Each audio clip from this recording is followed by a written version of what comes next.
Շնորհակալություն մեծարգո վարչապետ, հարգելի գործընկերներ, ձեր ներկայացված կառավարության որոշման նախագիծը մշակվել է հիմք ընդունելով առողջության համընդհանուր ապահովագրության օրենքի դրույթները, ինչպես հիշում եք, մենք օրենքով սահմանել էինք, որ ապահովագրված անձի առողջ ապրելակերպի խրախուսման նպատակով հաշվեն բոնուսային միավորներ, եթե տվյալ տարվա ընթացքում վերջինիս անունով բացի կանխարգելի ծառայությունից, այսինքն սկրինինգներից, այլ ապահովագրական հատուցում չի գրանցվել։ Այս դեպքում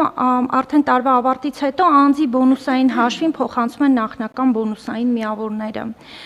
Միաժամանակ նաև հաշվի առնելով մեր բնակչության համար կարևոր հանրային առողջապահական ցուցանիշները, մենք սահմանել ենք նաև լրացուցիչ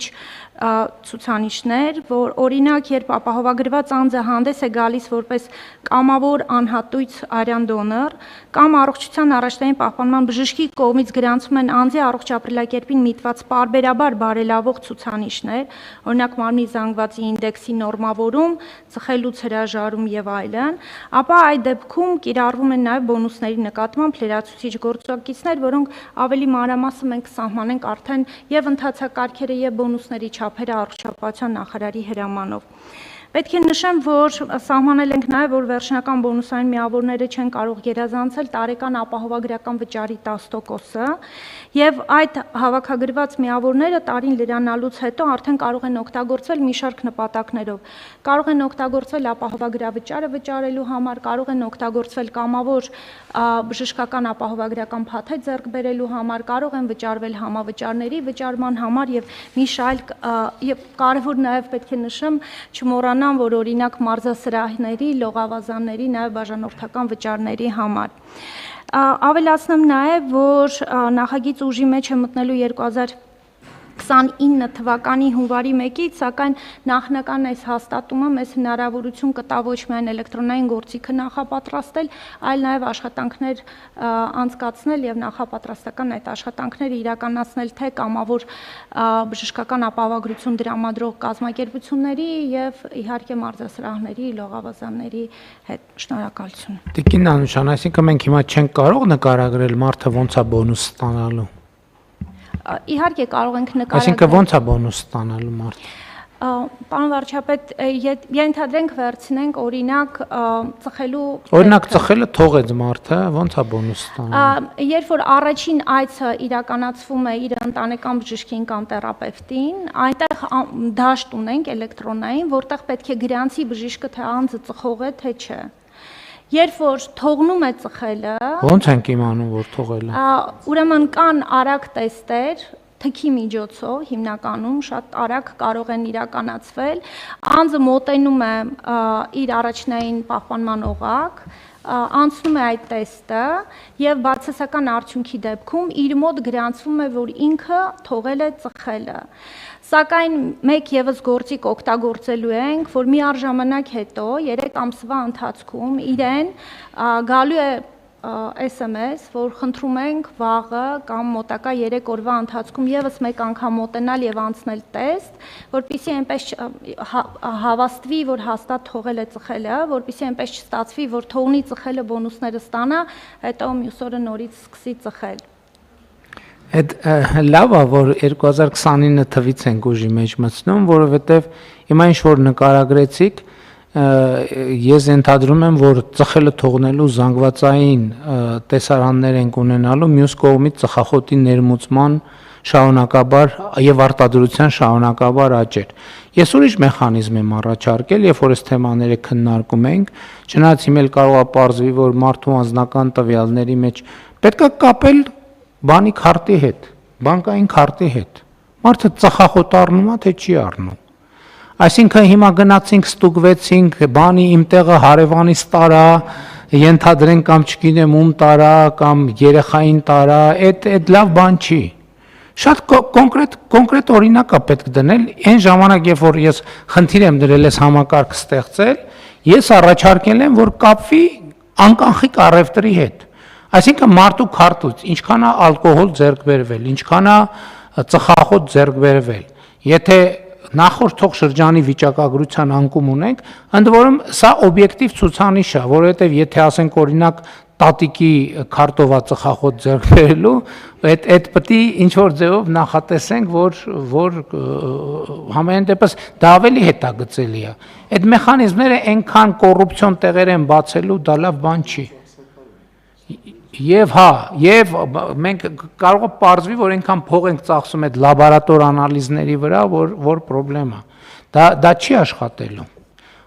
Եթե ելի եմ ասում, հիմա ինչ անում ենք, վերջը, որտեղ ուզում ենք ստվերը կրճատենք, պարզվում է մարդկանց անձնական տվյալներ ենք հավաքագրում, որ իրանց վերահսկենք, բայց եթե պարզվի, որ մեծ պրոբլեմ չի, որ մեզ բան անենք, տեսնենք մարդը ծխախոտ գնե, վերջ պետք է առնի ծխախոտ, չէ՞։ Կամ այդ օբյեկտիվ, այսինքն անփոփոխելի տվյալների հետ է դա պետք է կապել, որ եւ հետագծելի, որովհետեւ հետո կարող են գնալ ասել, բայ էս ինչ էր եւ այլն, էլի քրեական գործ, էլի ՊՎԾ, էլի բան, աղմուկ աղակ, կասի դե այն ժամանակ որ եկել է, չէր ծխում, հիմա ծխում է։ Ու սենց մի հատ փակ շրջանի մեջ կմտնենք։ Կամ սկզբնական շրջանում դնենք միայն այն բաները, այն չափանիշները, որոնք օբյեկտիվորեն բան են, այսինքն հետագծելի են։ Դա հնարավոր չի հետին թվով փոխել կամ ասել դե այն ժամանակ տենց էր, հիմա սենց է։ Որ համակարգ աշխատի, հակառակ դեպքում բան չի անի։ Այն ինչ որ նկարագրեցիք, իմ կարծիքով պրոբլեմատիկ է։ Բայց ասում եմ, լավա որ սկսում ենք հիմա process-ը, եւ մինչեւ 29 թիվը ժամանակ ունենք, որ հասկանանք, թե ոնց կարող ենք մենք այդ խնդիրը լուծել, բայց գաղափարը շատ լավ գաղափար է եւ կարեւոր գաղափար է։ Այսինքն մարդը եթե մարզասրահ գնաց կամ այդ օբյեկտիվ ցուցանիշները մենք իրան տալիս ենք լրացուցիչ վճարամիջոց, այսինքն մարդը ջանքա գործադրում, ի առողջության ապահովագրության իր վճարը նվազում է եւ մի բան էլ մենք իրեն կամ տալիս ենք միավորներ, որով ինքը կարող է վճարել ամենատարբեր դեպքերի համար։ Եթե մենք օբյեկտիվ եւ վստահելի համակարգ ունենանք, կարելի է կիրառել ձևեր, երբ որ 10%-ից էլ նույնիսկ ավելի է 15%-ա, 20%-ա, մարդը ինչքան է քայլելով, ինչքան է տեղաշարժվում քայլելով, ինչ ակտիվ ապրելակերպով ապրում է, թե չի ապրում։ Բարդ է խնդիրը հասկանում եմ, բայց իմ կարծիքով պոզիտիվ է եւ ռազմավարական առումով շատ, այսինքն այստեղ հարցը այն չի, դա անել թե չանել, հարցը այն է ինչպես անել, որ բանի մեջ վիճակագրության թղթի մեջ արտահայտի իրական կյանքում տեղի ունեցող process-ները։ Համեցեք մանգրիկ։ Վարչապետ, ես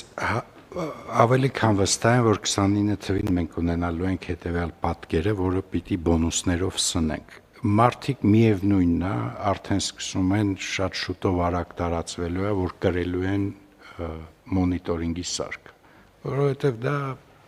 առողջապահության մշակույթը։ Եվս մի վերահսկողության։ Հա, պրոբլեմը դա է, բայց եթե մենք դա հաղթահարենք, պետությունը ինչ է ուզում, պետությունը ուզում է ծառայություն մատուցի այս համակարգի միջոցով, որովհետև ինչ վատ կլինի, եթե այդ սարքը կպած լինի բժիշկին ընտանեկան։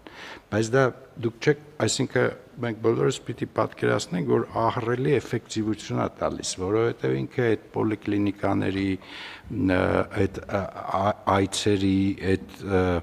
չեկապների անիմաստ շրջանառությունը վերացնում է, փոխարենը ինքը ստանում է, համակարգը ստանում է ինֆորմացիա առողջապահական վիճակի մասին մարդու ամեն րոպե եւ ահազանգում է անմիջապես, եթե անոմալիա է տեսնում։ Ինչը որ վերջնական արդյունքում բացարձակ պետության ֆինանսական արդյունավետության հարց չի լուծում, մարդու առողջության հարց է լուծում։ Եվ եթե մենք կարողանանք հաղթահարել այդ բոլոր